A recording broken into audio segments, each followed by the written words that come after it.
नमो नमः। मैं अतुल कुमार द्विवेदी, श्री कपिलेश्वर वैदिक गुरुकुलम लखनऊ से। श्री हनुमत स्मरणम।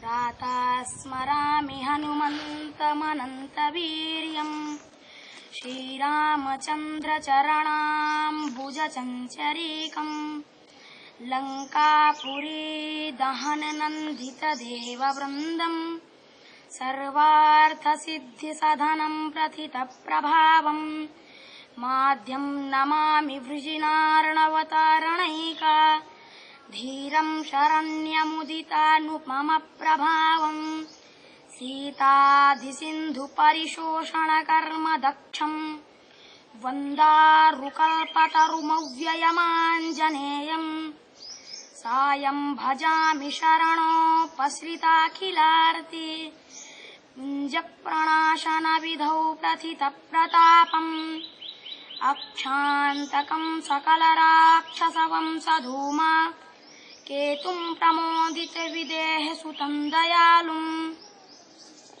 ॐ